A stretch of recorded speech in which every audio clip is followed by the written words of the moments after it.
on the world, because that wave of immigrants defined the modern generation in terms of culture, immigration, and in many ways, not just in England, but in the Caribbean and across the Commonwealth, across the colonies.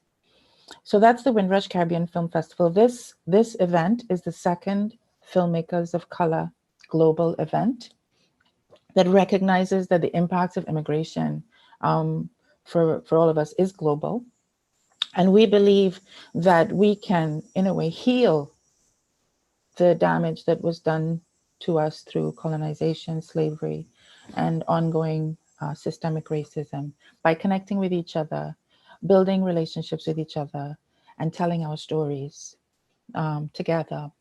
So that's really the goal of this series of events. At this point, I'd like to introduce my wonderful panelists. So I think it's now that I'd like you to turn off your cameras and leaving just the panelists. So turn off your cameras for the first time. And then click on the thing in the top right-hand corner, hide non-video participants. Oh, hi, Greta. That's wonderful to have you there. All right, darling, I'll get my voice in. Yeah, London is looking at you and shining. Yes. Okay. And love you too, sweetheart. Okay. All right, so my wonderful panelists. First of all, I'd like to introduce Rudy Langlis. Is an LA-based producer and of such feature films as The Hurricane, which is the saga of Reuben Hurricane Carter's journey to Sugar Hill, starring Wesley Snipes. Who Killed Atlanta's Children, that recounts his own investigation of the brutal slayings in Atlanta, and Redemption for 20th Century Fox and the FX network, which starred Jamie Foxx in his Golden Globe nominated role as Stanley Tookie Williams. Those are some of his credits. He's also from St. Kitts originally in the Caribbean. So that's wonderful. All right, Christine Lala is a British writer-director of Trinidadian heritage. She lives in London and directs in the UK film and TV industry. She's also an associate playwright with the Rifco Theatre Company in London and a board member of Directors UK. Catherine Kobo has been in the film and television industry for 30 years. She was headhunted to the South African Broadcasting Corporation's New Content Hub in 2004, where she served as the first Black head of drama at the national broadcaster. After 6 years, she resigned in order to pursue her passion for film production through her film company, Fusebox. And she's currently producing a range of television series, feature films, and documentaries. And Andrew Millington has worked as a filmmaker and professor of film at Howard University in Washington, D.C. He is the senior lecturer. I thought you were the director, but anyway. Senior lecturer in motion picture arts at the Errol Barrow Center for Creative Imagination in Barbados, which is one of the most important film schools in the Caribbean region. His films include Zora's Dream, Gutter Perk, and the short film Masks. So a very illustrious international panel that I'm honored to host. And so what I want to do is to give each person an opportunity to talk about what it's like in film in their part of the world, and then to talk about what the opportunities are, what the challenges are, what the opportunities are, and also to talk about what their dreams are in the current climate, in the current dispensation, if you like, because a lot has changed just in the last month in terms of opportunities for Black and Brown people. So Rudy, would you like to begin? I'm going to ask the other panelists to turn off their videos so that we will just see Rudy.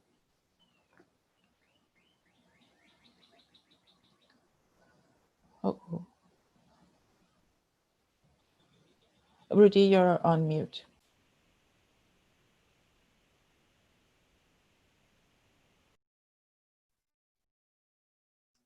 Can you hear me now? How is that? Okay. It's perfect, yeah. I'm assuming you're hearing me. I begin my mornings not by reading the trades, because I need something a little bit more hopeful than what the trades offer. I actually begin by reading poetry, so I hope you will bear with me, because the poem that I was reading this morning was by the great Derek Walcott, and I think it speaks to the spirit both of our conference, but also where we are. And this is what Walcott said in one of his most famous poems. It's called Love. It says, "The time will come when with elation you will greet yourself arriving at your own door, in your own mirror, and each will smile at the other's welcome and say, 'Sit here, eat.' You will love again the stranger who was yourself, give wine, give bread, give back your heart to itself, to the stranger who has loved you all your life, whom you ignored for another, who knows you by heart. Take down the love letters from the bookshelf, the photographs, the desperate notes. Peel your own image from the mirror. Sit, feast on your life." And I think that speaks to this moment, and it speaks to what's happening here in Hollywood. I was talking yesterday with Julius Tenen, who is Viola Davis's husband, partner in one of the more dynamic production companies. And he was telling me of their transformation over the last several years. And it tells in some ways the tale of what Hollywood has come from in a very fast period to the moment we are now. So they were based at CBS for a number of years. They brought in 11 projects to CBS, none of which CBS accepted. They rejected every single one for various reasons, until in frustration, they decided to move their company. And they moved their company to Amazon, and they experienced the same thing until Freddie Gray, until George Floyd. And finally, they began to be heard. And they realized then that for the first time, that the voice that they have was somehow breaking through. And now possibly it was being accepted and perhaps even embraced as having some universal value. And so with that, they have now begun to see that their projects are beginning to move forward. They're getting calls from studios, from agencies, from networks asking, what can we do? How can we help? How can we correct the record? How can we change what has happened? So that has led to what I call the second Reconstruction in America. The first Reconstruction was post-Civil War, which was the period where a number of Black Americans were allowed into the political system. The second Reconstruction is the allowing, if not forcing, of African Americans into the creative and aesthetic system of America. And so what there is now is not dissimilar to what happened in the first Reconstruction, a period. Most, like Julius, don't believe it will last.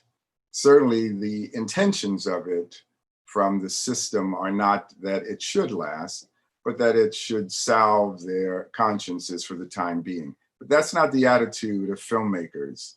Attitude of filmmakers are to embed this moment in such a way that it cannot change, it cannot go back. And so that has created a great opportunity for a variety of different kinds of productions. So whereas there has been an emphasis on certain comedies, Tyler Perry comedies, mostly action, possibly, now there is a call for a larger vision of what the filmmakers of color have to offer. And those filmmakers are determined that there will be no going back on the way things used to be. So there is a great opportunity that is now here, both from the opening, but also among the filmmakers who are very eager to collaborate in seeing new and different kinds of work created. I think the same is true and possible for African American filmmakers, but it is particularly true for Caribbean filmmakers wherever they are. I don't particularly like the word diaspora, so I don't particularly use it. In some ways, it feels as if it diffuses us as a community. I see it a little bit differently. I see a more collective community. I think it is time to bring that collective community together to create and present our work for this time.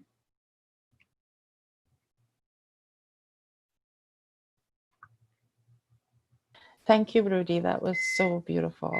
I really appreciated. That's obviously one of my favorite Derek Walcott poems. I'm sure many of us got chills listening to it as well. So thank you for that reminder of your Caribbean roots and that update of the situation in America. So our next speaker, if you'd like to turn off your video, Rudy, our next speaker is Christine. There you go, magic. Thank you, Francis Anne. Thank you, Rudy. That was really interesting. And when I come to the end of my presentation, you'll see how different LA is from London. You're doing better than we are. So basically, now working in the UK is really strange because we're seen as quite a big player on the world stage because of The Crown and Downton and everything, and the history of the film industry here, but we're actually quite a small industry. And so there are very few main broadcasters and not enough commissions to go around the talent that is already established here, plus the new talent that is currently being trained. We seem to have a lot of film courses aimed at directors, but not many aimed at bringing in new producers. And new producers is the key phrase there, because I think we are very director heavy in the UK. And of course, without a producer, a project is in limbo. So there is a distinct lack of commissions for programs that center on and are made by people of color. And obviously being a woman of color is an obstacle to a career absolutely everywhere in the world. As Francis Anne mentioned, I'm on the board of Directors UK. And in 2015, we commissioned a report called Adjusting the Color Balance, which was research into people of color in the UK TV industry. And in 2016, they found that over 97% of all UK television episodes were directed by white directors, and that just over 2% of all TV was directed by a person of color. Now, at the time, the general UK Black, Asian, and minority ethnic population was 14%. So there's a lack of programs made about us and by us, and a lack of general programs, procedural dramas, etc., directed by us. So what's happening now is that, of course, Black Lives Matter and COVID-19 has sort of imploded at the same time. And we've sort of gone back to work only on a continuing drama stage. The high-end TV stuff hasn't really started. It's sort of now just starting to come together, mostly because of insurance, because the COVID wasn't covered by normal TV production insurance, and the government has just now put out a fund to help with that, to get the industry going. In terms of Black Lives Matter, there's a lot of pledges on paper aimed specifically at Black filmmakers, not filmmakers of color. And but a lot of those pledges are to camera pieces, the sort of stuff that we've been seeing and getting a bit sick of during lockdown, where you're in your room and you're doing this. I mean, everyone has Zoom fatigue, but this is what they're commissioning now, and a lot of short films as well. And we're asking quite established Black filmmakers to make short films when really they should be on their third feature or third series. I think that also a lot of friends have had companies actively looking for creators of colour, but they're asking filmmakers of colour for to do work that's below their, like that in a lower tier. Basically, I'm talking about mid-career filmmakers who are asked to do lower tier stuff. So they're turning it down. So I don't really see great things happening here. I definitely don't see stories about anything other than race expected from us. I mean, it was great to hear what Rudy was saying about how that it seems to be expanding in LA. Over here, a lot of the pledges are about what's your experience as a Black person, and it's very race related. So I'm sort of, you know, looking sort of abroad, and my parents immigrated here in 1960 from Trinidad, and when I was growing up, I was seen as a sort of double curiosity here in the UK, because my parents came from the Caribbean, but we weren't Black, we were Indian, and people just didn't understand. So after years of having to explain that to people that there are Indians in the West Indies, I realized I maybe should be exploring stories unique to me that are not being told. So I'm now looking to write my stories and set them, or partially set them, in Trinidad with UK funding, where I can hire local crew for the production, because I think it's important to support local talent so they can grow in skills, size, and experience.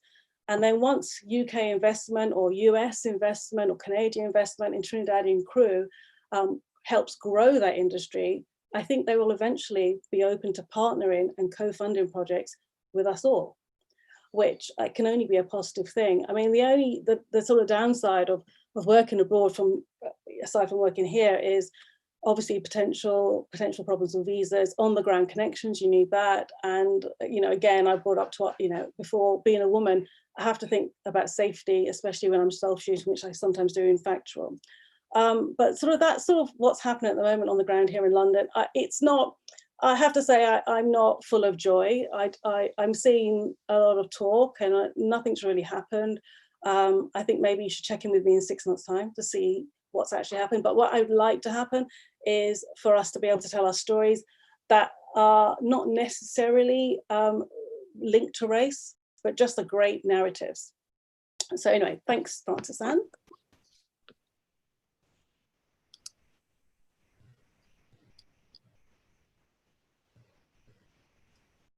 Unmute. Oh, thanks, Christine. Thanks, Christine. That was wonderful. And now we'll hear from Ketty, all the way from South Africa. Isn't this medium fabulous? Muted myself again. Hello, I'm from South Africa, and we've got a very interesting film industry here. We've got a very interesting film industry here. So we have one of the oldest industries in the world. So we started making films in South Africa in 1901, very, very early. And however, the film industry was largely white and has been very white for many years. So we're now in a situation where we are, sorry, I've got someone who's disturbing me, please. So we're now in a situation where we are independent, and we are making content, and the hope was that after independence there would be a huge outpouring of Black content. And in the television space, that has really happened. We have managed to make television largely Black. However, one of the downsides of that is that the budgets have been very, very small. So the kind of compromises that we've had to make have been huge. But the quality, I think, if you understand how small those budgets are, is amazing. So that's been one thing that we've been doing. But on the white filmmaker front is that there have been a lot of white filmmakers who have continued to make content after there was a huge B film industry in the 70s and 80s in South Africa. Those people have now firmly cemented themselves as working as facilities producers, and they produce they basically produce a huge amount of content for Hollywood in South Africa. So we've got a very sophisticated film industry in that we produced quite a few series for the United States.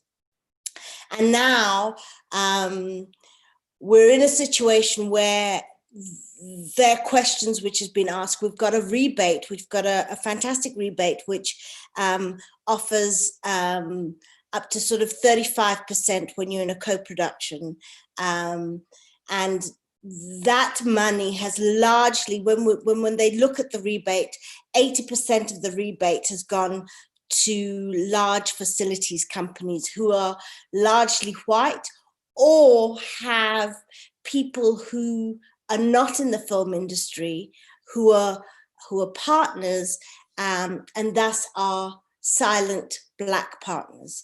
They call it fronting in our country. So there's kind of fronting that's been going on. And but the opportunity is that South Africa has a very sophisticated film industry. We have great facilities. We've got studios. We've got everything that the UK, the US has. But it is considerably cheaper because of where our currency sits. So we can make something at less than half the price you would make it in the UK or the US, and you can get the same quality. So the opportunity sits in us being able to collaborate in making stories that have global and universal significance, and working with people from around the world so that we can use the money available. It's not just the rebate that's available. There are a number of structural funding that's available in the country. So what we want to do is to be able to, as Black filmmakers, since we've all now, we were kind of virgin and so on, but now we're kind of quite experienced. I myself have made a number of television series, and I've made 3 feature films, I've made documentaries. So we've cut our teeth in the industry, and now we think that the opportunity, which has kind of been a confluence of events, I think for us, one of the big events was when Black Panther opened, and suddenly the notion of Black stories not being invisible was changed. So the opportunities for us to make all sorts of films in all sorts of ways and collaborate with each other across the globe. I think that if there are ways for us to collaborate and make great content, for instance,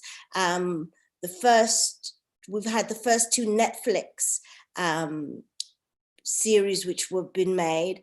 One of them went #1 in the US, #1 in France, #1 in Nigeria. I think it was #2 in Germany, #2 in UK. So the series was, which was a Black series made by a Black company.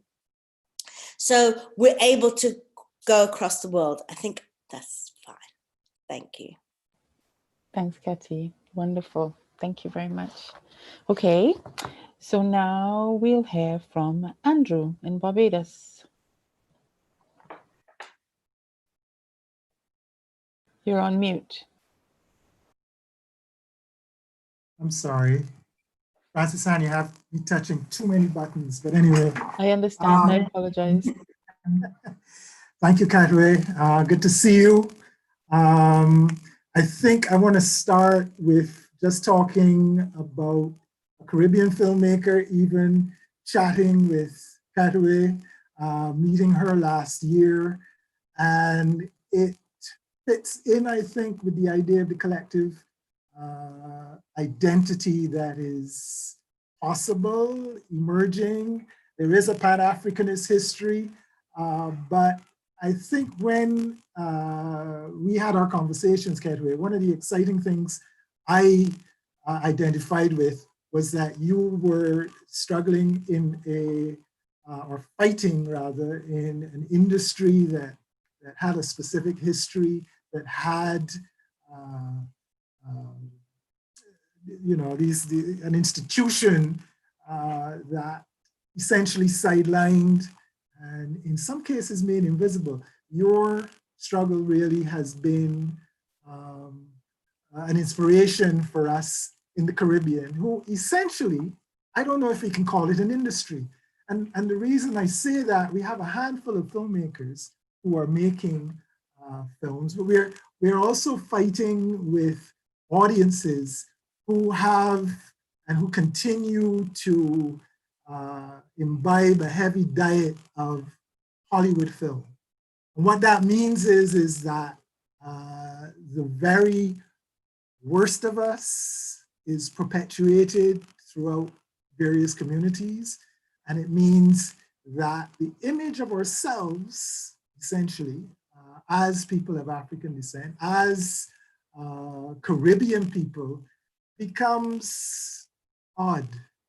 And I say this to say that even in terms of building an industry, one of the things that a lot of the filmmakers, new young filmmakers who I come in contact with, are struggling with their own identities, with their own image, and creating that image and finding those folk forms that some of them engage every day.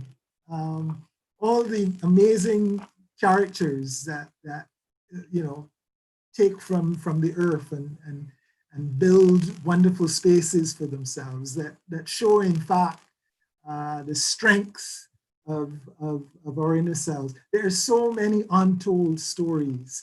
So personally, having spent 30 years in the US and coming to Barbados, my quote unquote mission has been to help to grow and nurture local, when I say local, I mean Caribbean space that is moving towards telling great stories, and not stories of just great characters, but different ways of telling stories, because the Hollywood form, for me, not that it doesn't work for other filmmakers, is the one thing that we need to sort of grapple with, turn it to, you know, turn inside out and create our own sense of storytelling, because we've got such a huge tradition.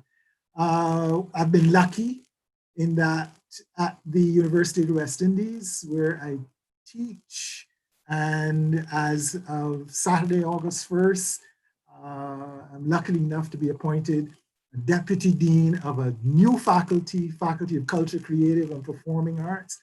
I'm excited because it gives me an opportunity now, not simply to build and to expand this idea of a creative industry, but one of the things I'm hoping to do is to begin to explore the conditions for creating more co-productions. And what I mean by that is that Rudy talked about this idea of us moving away from using the term diaspora. Well, I'd like to say, I'd like to build, this is the dream, a Caribbean community across the world where we work with each other to tell the stories of the common destiny, the common struggles, the projects of decolonizing that clearly is part of the work, and dealing with some of the challenges that that are part of our existence. Yeah, COVID-19, but look to see who are suffering the most. That is the Black and brown people. Why is that? And I think film has a role to play with opening eyes and opening minds, and it starts with the Caribbean identity. And that's where I'm dreaming that it grows, it emerges, and becomes the very strong human force that I know it can become. I probably went over the 5 minutes, but thank you. Thank you very much, Andrew. Okay, I'll tell you a little bit about where I am. I'm in Canada. I'm Frances Ann and I'm in Canada. So the Canadian film industry is very interesting because it's highly socialized. The government funds the industry to a very large extent and drives the industry. And this arose as a reaction to the dominance of Hollywood. So at a certain point in time in the late 70s, there was a perception that there was a need to develop a local voice and local talent, not just to support the American film industry as a sort of cheap shooting place, but also to create indigenous work. And so the Canadian film industry was born. It's, as I said, it's heavily subsidized by the government in order to resist the effect of imperialism. And it's not very successful in doing that because most Canadians watch American television, go to American music. There's a real disadvantage to being just another white country in the armpit of America. It has created a huge identity conflict for Canada. And I feel like the solution, the kind of solution that has been found in Canada is that white filmmakers tend to try to be as American as possible, but in a very watered down way. So American culture, I think, is extraordinary, and they've come up with incredible film art and a film industry that is driven by audience in an incredible way. But in Canada, the Canadian audiences do not support Canadian cinema, and the goal of Canadian filmmakers seems to be to make something that looks as close as possible to being American, but isn't. And then as quickly as possible to go to America and fit in. So a lot of, and then within that, of course, Black and brown voices don't exist. So that's been the history. A kind of very, very depressing place for a Black or brown filmmaker over the past 20 years. My background was that I started at the BBC in the 90s when there was a bit of a boom there in the 80s and 90s when there was a real explosion of it came after the riots in the mid 80s, and there was an attempt to make space for Black voices. And I came into that and worked at the BBC as a producer, and then moved here believing that there would be a better opportunity for me to run my company here. And I started Caribbean Tales at that point in time. So my company is the Caribbean Tales Media Group. I'm going to stop there. Things are changing now. What I see happening in Canada now is that there's a real, I believe that the murder of George Floyd and all the events that have happened over the past weeks have resonated in the souls of Black and brown people here and created such a drive and anger for change that it has touched the core of this country, and that we are going to see change here. And that is a great opportunity because there are great opportunities for funding. There are great opportunities for co-productions. There's a problem in that all the co-production agreements that Canada has are with white countries. There are no co-production agreements except with South Africa, which is a white country, so far. No African countries, no Caribbean countries. So, but we can co-produce between ourselves. I believe, between Canada and the UK and America and South Africa, we can tell African and Caribbean stories. And that's my hope. So now I want you all to turn on all your cameras, okay? So that we can have a discussion.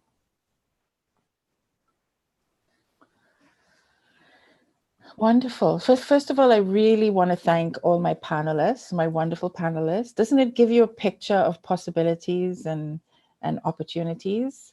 I'm going to invite everybody to turn on your cameras. So there's 25 people here. Please turn on your cameras. What's this?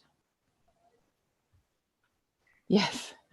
All right. So who would like to start? If you have a question, and I'm going to open that opportunity also to our panelists, because I know that the panelists also have questions for each other. If you have a question, then do put up your hand. And by that, I mean, click on the participants button at the bottom, and you'll see everybody's names come up on the right. And then you want to put your hand up, raise hand, and I will come to you. So Alana, I believe yours was the first hand to come up. Turn on your mic and off you go. Thank you, everybody. Hello to all of the panelists and the other participants. Thank you, Francis Ann. I'm listening, and I don't know if I think I have maybe a comment, but I also have a question, because I'm a writer, I guess in my mind, but I've been writing a little bit, quite a bit. And I started working with Roma Spencer Francis Ann, who you would know. And my assignment got turned into a play by her, like a script. And so I started writing a little bit more and produced a book. However, I come from a social service background. And so the stories that I write are not always necessarily of the Black experience or the Caribbean experience or the African experience, but they're of marginalized groups at its core, right? And so I'm wondering, what are people's kind of suggestions? Is there a space for that? Or any kind of advice that you can offer as someone kind of now starting up as you know, script writing, that type of thing? Where is the space to do that work? Well, I'll just step in quickly and give you some feedback on that. I think it's really important to find the spaces. This is my personal opinion. Find the spaces that nurture Black and brown voices. For example, Caribbean Tales has an incubator program. There are different schools and programs to find those spaces to develop your craft, and also to get a producer, an experienced producer. And so develop your skills, find a producer with a production company in order to be able to progress your project, because the film industry is incredibly difficult. It's big money, it's very expensive, and it's very, very difficult. It's, you know, I'd like to say it's trench warfare. So to have a shot at making a career in this industry, you have to be incredibly driven and also very strategic in terms of finding the people who can actually make things happen for you. Okay. Yeah. Thank you. You're welcome. Thank you. You're I welcome. guess sometimes I'm often thinking that the stories I'm telling are of homeless, because I've worked with the homeless and folks with HIV for a number of years. And so my stories often how they're impacted. Okay. So it's not always about how the Black person who has HIV is impacted, although that was been one of my stories. So I guess I'm often thinking, is there a space in this platform for that? Okay, that's wonderful. Thank you so much. You're welcome. Michael. Where is Michael? Michael. Oh, there you are. Yeah. Can you hear me? Can you guys hear me? Yes. Okay, great. Okay. So one thought was interesting hearing that even in the UK, you know, the film space isn't that big. I'm based in Dominica. I would like to sort of be able to stay in Dominica in the Caribbean and write and do film. I guess two of the things I was curious about. One, what is it like in terms of trying to set up an industry in a place where pretty much there isn't one. I know, for instance, someone was talking about in South Africa the rebates and such, and I know the Dominican Republic has some very sort of like progressive programs to get people in. So I'm curious what kind of things could be done here, basically. Also, I'm also interested in like screenwriting. I'm working on this script right now that it is kind of has a lot of Caribbean elements, but it's sort of slightly future dystopic, kind of what happens after everything collapses. And I'm wondering, again, thoughts on, I guess what space or what kind of place to take a story like that. Okay, Can so can I take that one? Sure, Rudy, absolutely, Yeah, absolutely. and particularly because Michael, my father is from Dominica. He's passed now. My father was from the village of Colliho. And so we've spent a lot of time, not only as family, but actually working with the government. I'm not hearing him.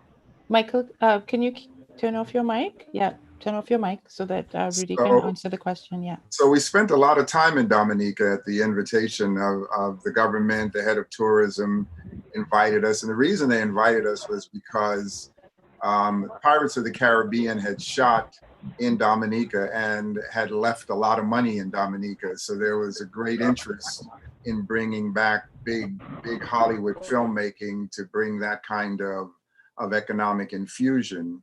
And what we found there was as I told the Prime Minister, he didn't choose Hollywood, Hollywood chose him. So it wasn't possible to actually create an industry, to Andrew's point.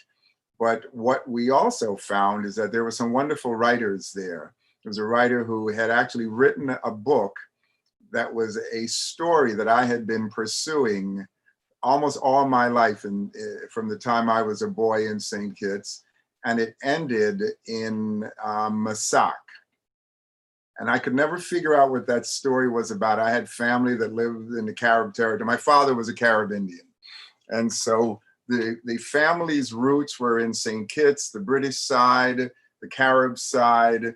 And then we found that there was a book that had been written about a story we wanted to tell. And so we acquired that book, and we asked the writer of that book, who had written a book called Farcelle, which you may know about, if he would actually adapt his book into a screenplay. Simply, it's a story. The British Governor General in the Caribbean at that time, when he came down, he brought his English wife with him, and he fathered a son. He also fathered a son with a Carib Indian woman. And those two boys grew up on the same estate together. Eventually, the Carib boy would go off to lead a revolt against the British. His brother would become a naval officer who was quite skilled at putting down those kinds of rebellions. And these two brothers clashed finally in Massac. If you've seen that mural in Massac, that's what that mural in Massac is about. So we decided to tell that story. And we decided to tell it as a mainstream international production that would be financed outside of Dominica, because there would be no financing from Dominica, but that we could bring back to Dominica for filming. So I say that as a model of one kind, but I also want to say to you, you're not alone, that there are other filmmakers throughout, to again, Andrew's point. I'm finding many of them here, to my surprise, who are working in the studios. They're working at CAA, they're working at WME. They have interest as well. But I think you have an opportunity to realize for the first time that you're not alone there in Dominica in some outpost, that there are actually ways available to connect to the outer world, to begin to tell a Dominica story, but that has, if that is what you want to tell. If there's a different kind of story, there is now a much broader community. Andrew, I thought you used exactly the right word. There's a broader community that you can connect to be able to tell those kinds of stories. So that's a model of what we've been doing. Oh my gosh, that's so beautiful. Thank you so much, Rudy, for that beautifully hopeful and visionary response. Because I think connecting us all over the world is what this is about. And sometimes the obstacles seem overwhelming, but you know, with vision, we will get there. And thank you for that. And thank you for providing that example as well. Kemi?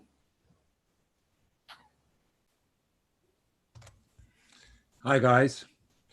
So I think my question really falls halfway between the optimism and the sunlit uplands of Rudy and the kind of realism in the trenches of Christina. And I'd love your take, all of you. This game is about networks and it's about connections. And despite having worked in TV news as a correspondent and presenter for 20 years, and obviously knowing my way around that part of the business, the last couple of years I've started on a very personal project, making a feature doc, or what I want to be a feature doc, about my family and slavery and the enslavement of Africans, which is, it's obviously quite a kind of painful thing to have to go through. And the events of the last few months have clearly put projects like mine, one would think people would be interested in hearing these stories. But the reason I'm interested in the realism of Christine, sorry, I mispronounced your name, is actually how to get this stuff made. So I'm lucky in that I've got friends and contacts who've enabled me, because they're great, to go and film some stuff and get the ball rolling. But really, I'm at a juncture, and this may be the same thing that other people here are at. TV and a commission from TV and all the strictures and restrictions and interference that one gets with that, but guaranteed money, and going indie, and hopefully over time getting to make the film and the story that I want to make, which is obviously, it's a personal story, and actually it needs to be that. And my challenge is finding the right producer, probably a Black producer, if not a Black producer, a producer of color, and if not that, then at least somebody who absolutely has spent their career unpicking identities and understanding how it is to have a complex identity. And I guess I'm asking for guidance from you who have made many things, because I'm actively looking for a producer now, on the best way to find that person who can unlock money, who may or may not come with their own production company, and you know, the issues of production fee and where it goes to when there might not be that much money around, and actually we need to pay researchers and get the job done. And I need to connect with them because they're telling this very deep and personal story. How do I do it? Does anybody want to respond? I mean, that's, I think if I might just jump in with my personal perspective on it, like all of us have connections. Like, you know, I've lived in Canada for 25 years. Ketty's been in South Africa for 25 years. Rudy's been in America for, I'm not sure how many years. And once you kind of build a career in one of these countries that has a film industry, you have connections in that industry. So it's really finding, I think, the Black people who are working in those, in the industry, and making the relationships and seeing where there's a fit. That would be my suggestion. And that's what we all bring to the table as well. And that's why we're here, to build these connections. So pleased to meet you. So we're happy to make it. Does anybody else want to add anything to that? I mean, there's just generally a short list of producers of color in most of the industry. Yes, please, go ahead. So I'd just like to just say that what I found interesting about what you said was that you said, I'd like to find a producer of color. And if I can't find a producer of color, I'd like to find maybe somebody else who maybe, I think you must make a decision. Who do you want to mediate your story? Who do you want to be the teller of this personal story?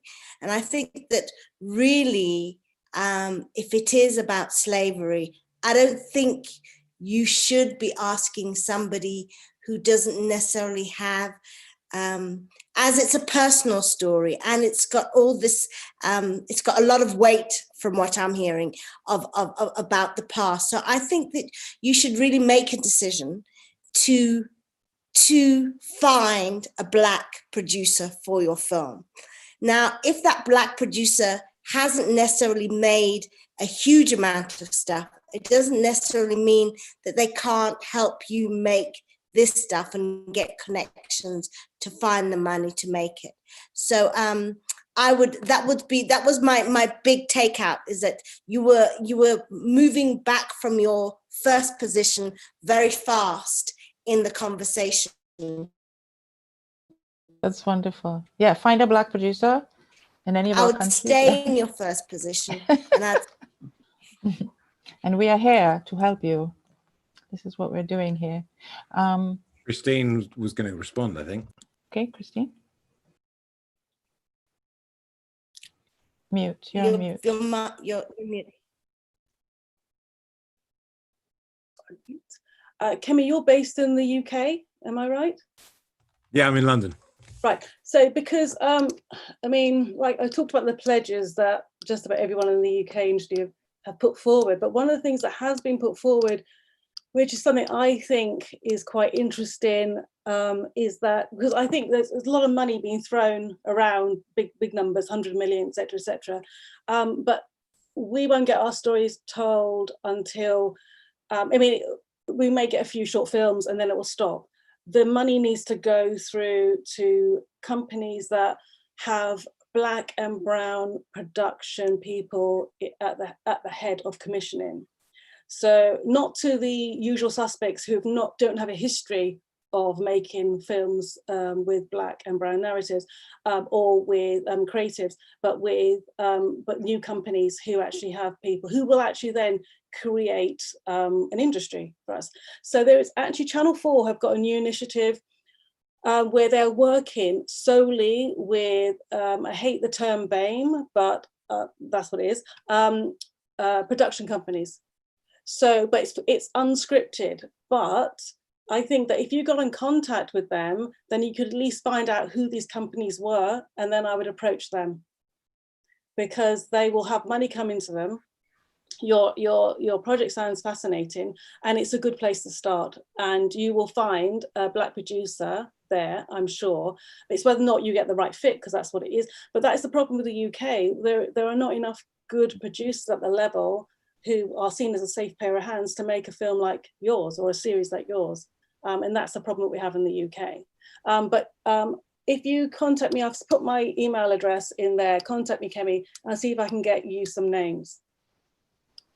Thank you, I'd appreciate that. Can I say something here from the sunny uplands of California? It's, you know, I think this, I understand, Kemi, your dilemma, but I want to point out a few things. Black Panther was developed by a white company with white producers, a white co-writer. Moonlight was produced by white producers, directed by a Black director-writer. 12 Years a Slave was produced by Brad Pitt's company and with white producers. I say that to say that I don't know the London experience and the shortage of producers there, but I think that there is something different happening here. And the different happening here is that there is more collaboration possible with the white film community that is not just recent, it actually has some history to it.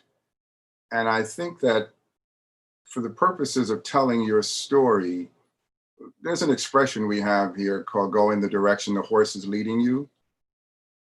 In part, it means where are the like-minded people who have the wherewithal to help you realize a vision. And rather than approaching it from a view, and I understand saying I want a Black producer or producer of color, and having your list to check off of who can help you.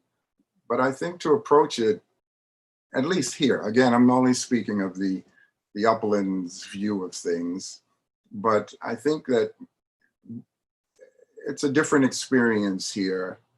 I wish that it were true of where you are, but you're going to see more of that here. That's what I'm seeing, is actually there's a greater collaboration going on between the white community and Black filmmakers.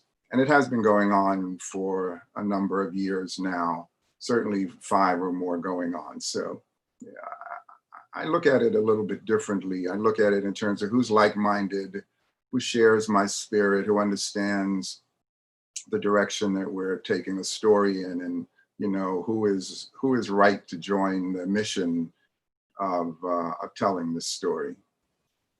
Thanks, Rudy. Michael, are you sated?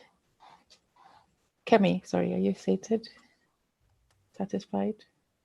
I could go on and ask many questions, but I know I have colleagues who have other follow-ups. So yeah, I'm primed to jump in if the conversation dries up. Don't worry about it. All right, cool. Well, just if you want to, what the idea is that as many people as possible should ask one question first before anybody else speaks. So please do take the opportunity to ask questions. So I have Nicola Pelusi, but do put up your hands on the side. Participants at the bottom, raise your hand. Nicola. Hello. Hi. Meet everyone. So my question is about approaching producers. So I'm an actor. That's where I do most of my work creatively. I'm from Los Angeles originally, but I'm now based in London. I've been here for a few years and I'm finding the industry to be incredibly different and learning to navigate it. I've just written, I'm wrapping up post on a short that I wrote and produced. And next I'm working on a feature. It's a narrative feature about with the backdrop of the Haitian Revolution. And I'd like to attach myself to one of the roles in the piece that I'm writing, just to give you a kind of understanding of where I'm coming from. But since I'm not a name actor and I am quite a new writer, I don't have a literary agent, and I don't know what is an appropriate way to come with your work to production companies, unsolicited, if you will. I would love any advice on kind of where to begin and what's appropriate. Christine, did you want to answer that? Right. Hi, Nicola. I love your background, by the way. So, right. Right, just my office. Everyone's asking the holy grail of questions. So the most difficult things is just getting seen. And as someone said, I don't know if it was Rudy or Andrew, I mean, I firmly believe that the industry is not built on talent and skills. Otherwise, everything we see would be fantastic. It's built on relationships, and I think that you have to look in your immediate circle and see, right, how can I get from A to J, say. You can sort of what I tend to do when I started writing because I started as a cinematographer, and I found out that I was sort of lighting films that weren't going anywhere. So I then started writing my own stuff just so I could light something I sort of enjoyed. And that's how I ended up writing, which I love. And then how I progressed my writing was by entering competitions that were quite well-known, like the Nicole Fellowships and stuff. So, and then I got a quarterfinalist in that. And then that just sort of opened a few doors that meant that people would, agents and stuff and producers would actually read my script. So there's a couple of screenwriting competitions I would recommend. Also, in the UK, if you're based here, I'm not sure if you qualify because you're not British, but I could have a look for that. But there's the BBC's Writers' Room, and that's a really good way of getting people to read your stuff, and then perhaps it gets moved on if you get, again, top 4 or 5% or something. And then, I mean, literally cold calling, literally looking on people's websites, seeing who's accepting unsolicited material, and approaching them. It's as simple as that. It's a long old haul. But you know what? It's really good. Even if you can you please do one thing? I'm regularly asked to read people's scripts, and I don't really have time to read other people's scripts, but I do it because I think, and then I would say 10 times out of 10, no one replies to my extensive feedback. So it's just it's a bizarre thing that people ask you to read, you don't have time, you read, you send feedback, and there's not even a thank you. So if you are that person who replies with a nice, you might form a relationship. That's surprising. You'd think someone would say thank you at least. Oh my God. And it's so short-sighted, because that's how it goes back to what I was saying at the beginning. It's about relationships, and that you need to start building relationships with a producer or a producer's assistant. I think that's a really good, because an assistant will become a producer at some point. Yeah. So I think everyone wants to do it now. Let's do it now. I want to make my film now. And anyone who's made a film knows it now is 5 years time, actually. Yeah. So, start building a slate of stuff. You have one great thing. Do you know what? Start writing something else. Because what will happen if they like what you've read and they can't make it, they say, what else have you got? I'll tell you a really interesting story. I know we're running out of time, Frances Anne, but there's a few other questions. I have like a bunch of other questions. Can I just say one more thing? Absolutely. Okay, so it's about Andrew Niccol, who's a writer-director. He's a fantastic writer-director. He wrote The Truman Show, which everyone knows, right? He took it, it was his first script. They loved his script. They said, you're a new director, we can't give this to you. So this is $80 million film. So go away and write a $20 million film. So they gave the 80 million to another director, Peter, and he went away and wrote Gattaca in that time. And at the time that Truman Show came out, he wrote and made Gattaca. They came out in almost the same year, if not the year after each other. So, and that's what I would say is actually don't just sit on one piece, just keep writing. Sorry, that was very long-winded. That was wonderful. Thank you so much. So the next question is from Claire.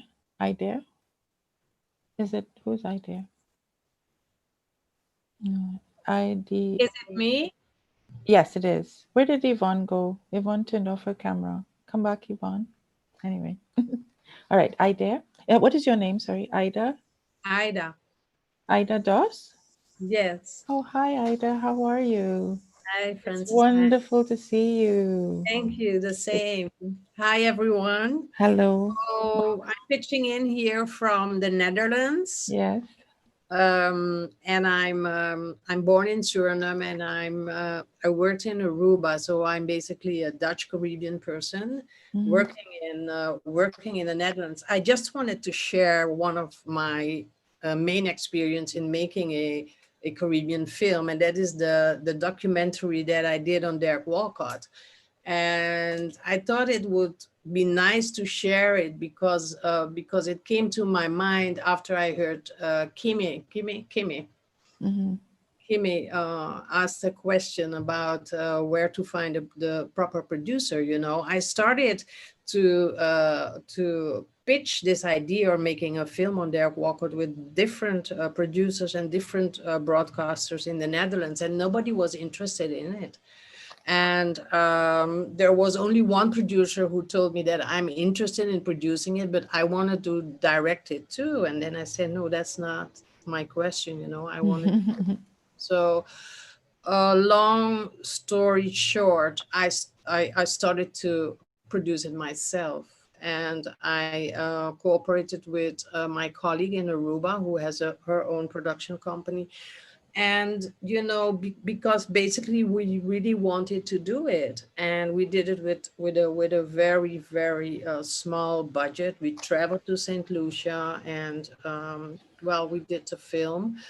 And after we made it, it was a wonderful experience, not because of the money. You know, that was not really good, but it was a wonderful experience in doing it and be able to tell this really important story about this Nobel laureate of the Caribbean.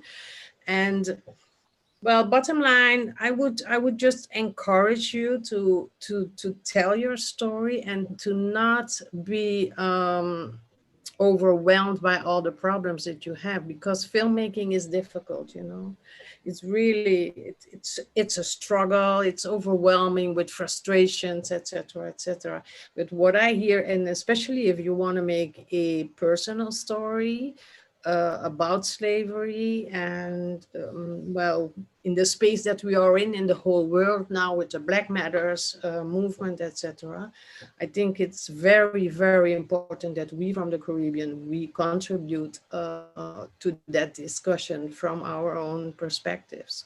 And well, I just wanted to share this. We did a crowdfunding and we made this film that I'm talking about. And I produced other films myself, other documentaries, and all of them were wonderful experiences, exhausting, as you all know.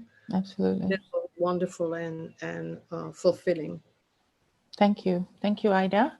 You're most welcome. Ida's one of our foremost documentary makers, Caribbean diaspora documentary makers. Thank you. Set in. Can I make a quick comment? Absolutely. Francis? Absolutely, Andrew. Yes. Hi, Ida. It's good to see you. Hi, Andrew. I think Ida's point is encapsulated in really the idea of power. And I'm not just talking about the power of storytelling, I'm talking about controlling one story. Ida has made films since. And what strikes me about her filmmaking is how visual she has become, even though she's come out of news. Yeah, I was a journalist. So Kemi, there's something to learn from her.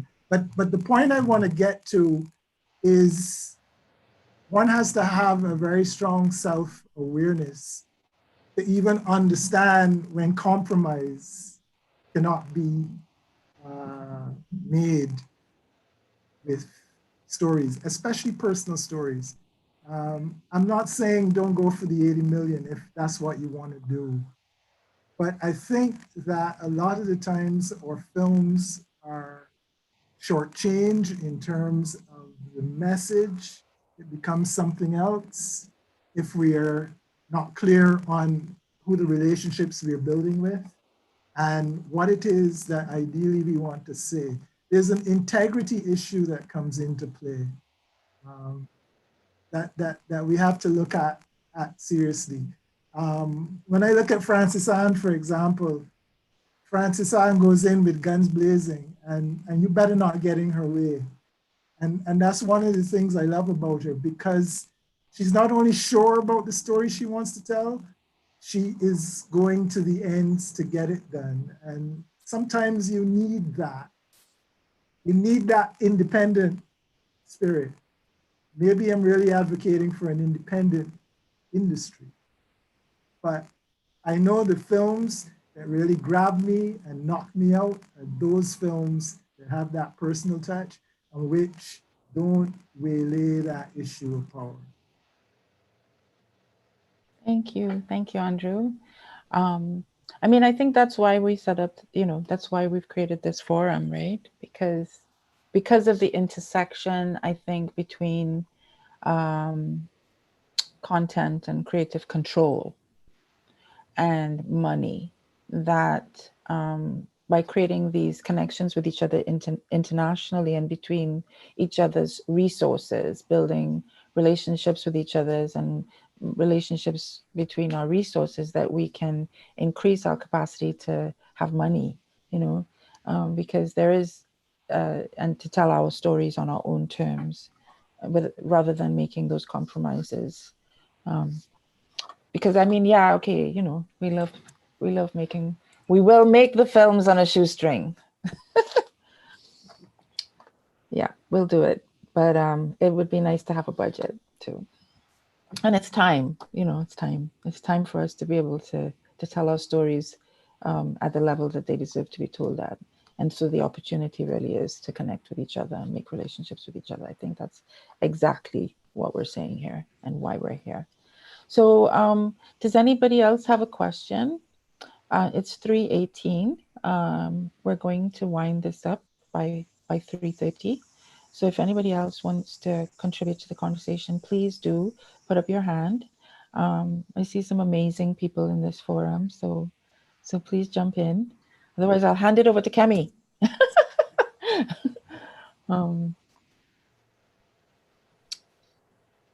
Greta, Yvonne, anybody else? Rudy?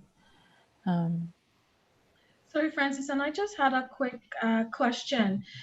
Is there opportunity through this forum to look at mentorship? I know you provided, and a number of people spoke to, find a good producer, be strategic. You also mentioned the incubator program. I'm also here in Toronto, but I'm just wondering, is there opportunity for some kind of mentorship? Is that the hope as we're doing this networking? I'm just curious. Does anybody want to answer that?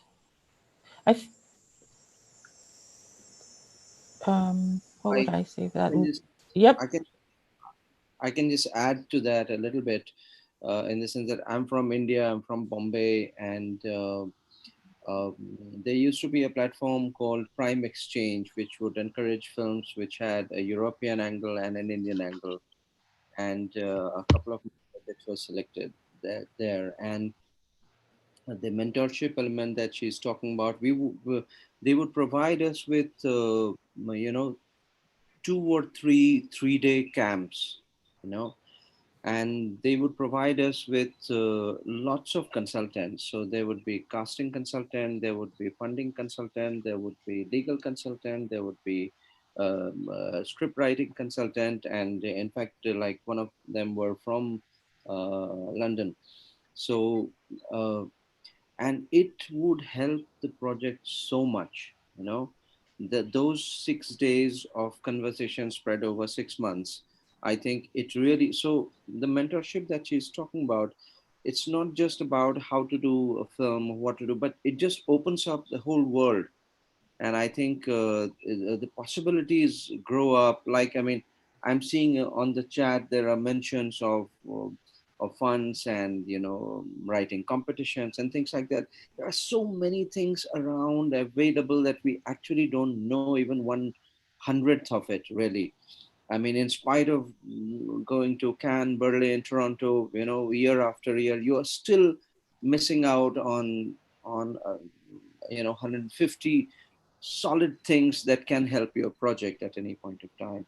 So I think that mentorship, if there's a platform that you people can have and can have, like we have something like that in Goa here in the Indian International Film Festival, where there's a film market, and there's about 600 to 1,000 international delegates who come here.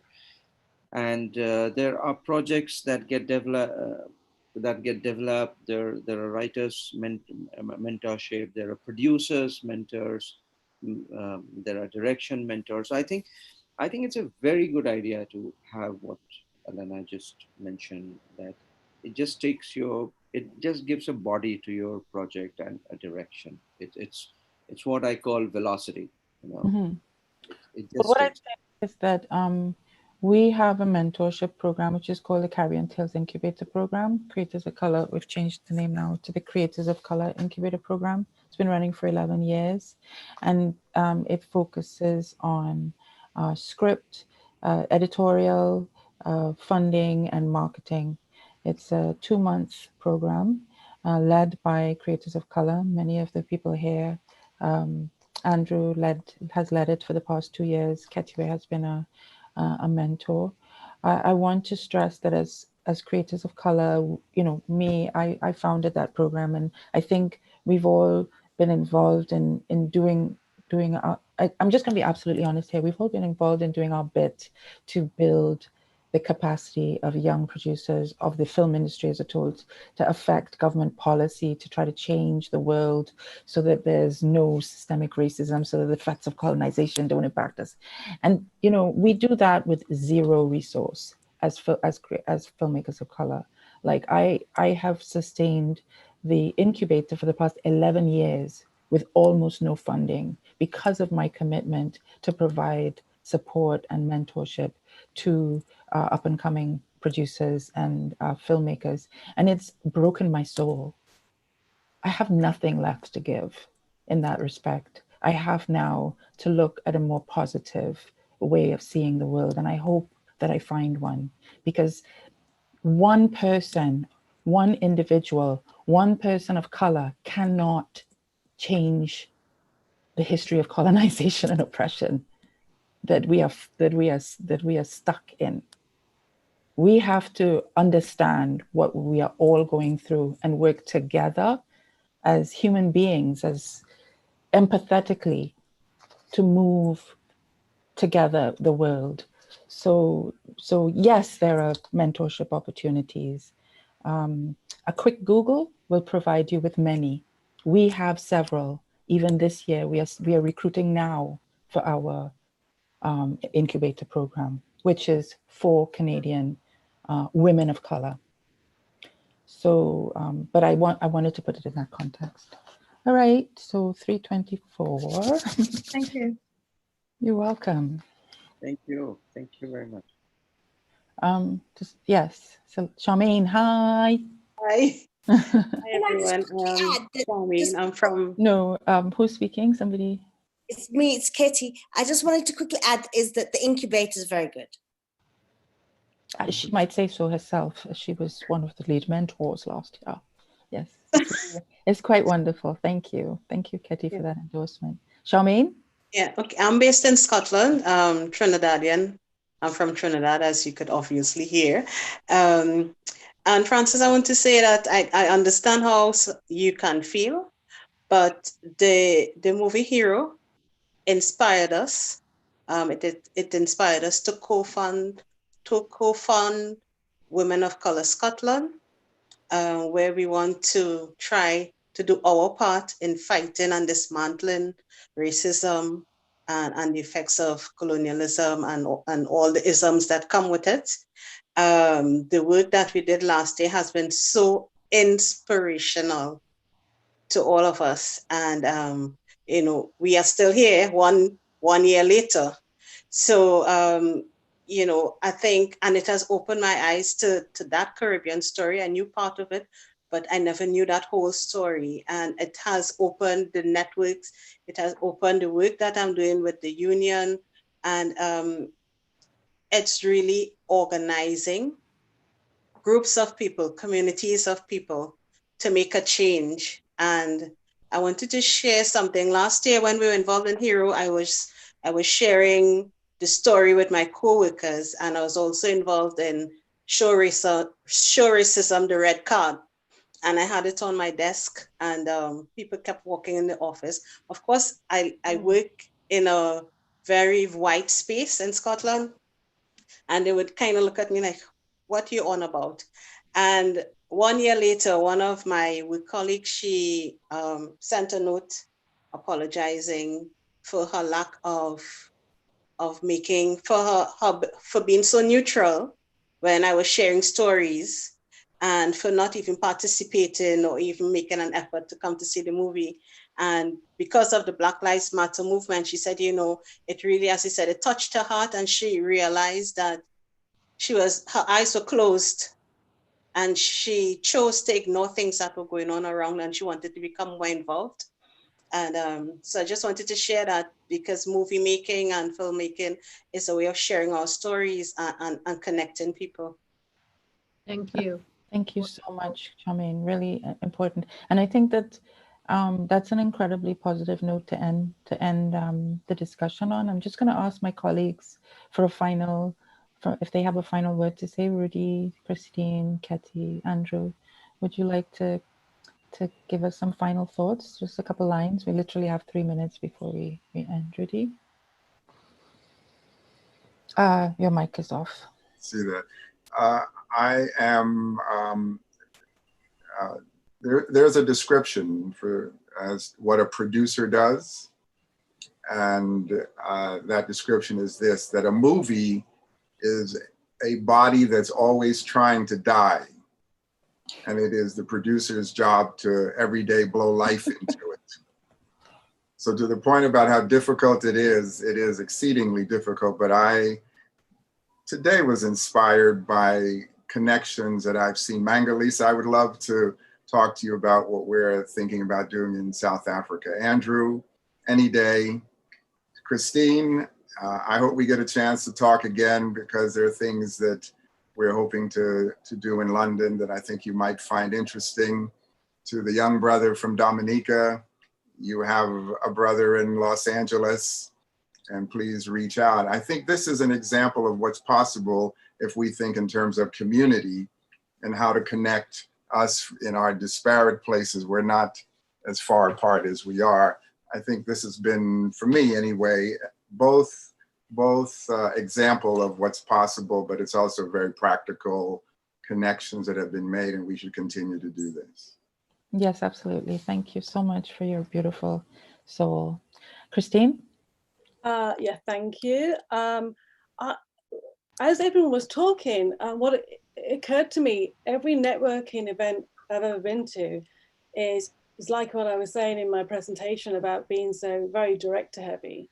And it always comes down to where are the producers. And perhaps maybe what we should all do is that we all go and find one producer to bring to the next networking event.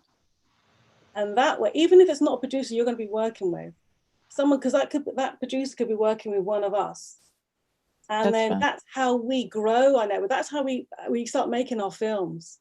Perfect. Yeah, so I think maybe we should start thinking about that. Yeah. Yep, that's a great idea. I'll just like to remind you that we've got Mr. Langles, Miss Nkobo, and myself are all producers also. Yes.